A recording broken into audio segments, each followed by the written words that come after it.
Friends, இப்போ நம்ம என்ன படத்தை பற்றி பார்க்க போகிறோம்னா த பிரைட் சொல்கிற ஒரு படத்தை பற்றி தான் பார்க்க போகிறோம். Hollywood movie. ஓகேவா? இப்போ தான் நம்ம சேனலுக்கு நீங்கள் முறையாக வரீங்கன்னா மறக்காம நம்ம சேனலை சப்ஸ்கிரைப் பண்ணிவிட்டு பாருங்கள். அப்படியே பக்கத்தில் இருக்க பெல் பட்டனே கிளிக் பண்ணிட்டீங்கன்னா நான் போடுற ஒவ்வொரு வீடியோவும் உங்களுக்கு நோட்டிஃபிகேஷன் வரும். மறக்காமல் அதையும் பண்ணிடுங்க. த பிரைடை பற்றி பார்ப்போமா? மூவியை பற்றி. இந்த படம் ஒரு சாதாரண ஹாரர் மூவி அல்ல. இது மனிதனின் ஆசை, இழப்பு மற்றும் கடவுள் மாதிரி நடக்க முயற்சி விஞ்ஞானத்தின் விளைவு தான் இந்த படம். எப்படி சொல்லுதுன்னா சைக்காலஜிக்கல் ட்ராமான்னு சொல்லலாம். இந்த கதையின் மையத்தில் இருக்க ஒரு விஞ்ஞானி என்ன பண்ண போகிறாருன்னா, அவர் காதலிச்சிட்டு இருப்பார். அவள் லாஸ்ட் என்ன பண்ணா இறந்துருவாள். அவளை எப்படி நிஜத்தில் என்ன பண்ண போகிறோன்னு தெரியாமல் அவளை உயிரோடி வர வைக்கிறதுக்காக நிறைய விஷயம் பண்ணுவார். அவர் ஒரு எக்ஸ்பெரிமெண்ட் மூலம் தனது காதலே உயிர்ப்பிப்பார். அதன் உயிர் முழுமையானதாக உடல் திரும்பி வந்திருப்பாளா என்பது தான் இந்த ஒரு கேள்வி. அவள் ஆன்மா, அவள் நினைவுகள் ஒரு அடையாளம்.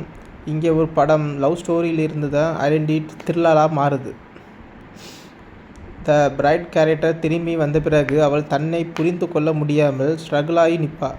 அவள் ஒரு மனிதரா இல்லை எக்ஸ்பெரிமெண்ட்டான்னு அவன் யோசிச்சுட்டு இருப்பான். இருந்தாலும் இந்த படம் ஒரு என்ன மெசேஜ் கொடுக்குதுன்னா, நம் காதலிக்கிறோம் என்பதற்காக ஒருவரை நம்ம ஓனாக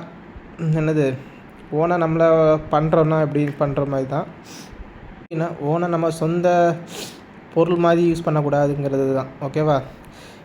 இந்த சயின்டிஸ்ட் என்ன பண்ணாருன்னா, காதல் பியூராக இருக்கணும்னு நினச்சி தான் அவர் பண்ணுவார். லாஸ்ட்டாக தான் அவருக்கு செல்ஃபிஷன் போல தான் இருக்கும். இருந்தாலும் அந்த டிசிஷனை இந்த ஹாரர் மூவி எப்படின்னாலும் உங்களுக்கு ஒரு மன அழுத்தத்தை வெளிப்படுத்தக்கூடிய படமாக இருக்கும். இந்த படம் ஹாரர் மூவி அல்ல. இது ஒரு ஸ்லோ பர்ன் சைக்காலஜிக்கல் டென்ஷனை உண்டாக்கக்கூடிய படமாக இருக்கலாம். பார்ப்பவர்களுக்கு தான் இந்த இம்பேக்ட் அதிகமாக இருக்கும்.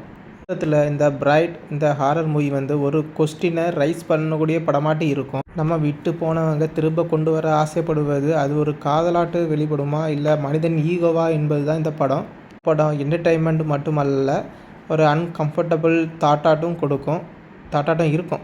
மறக்காமல் எல்லோரும் இந்த படத்தை பாருங்கள்.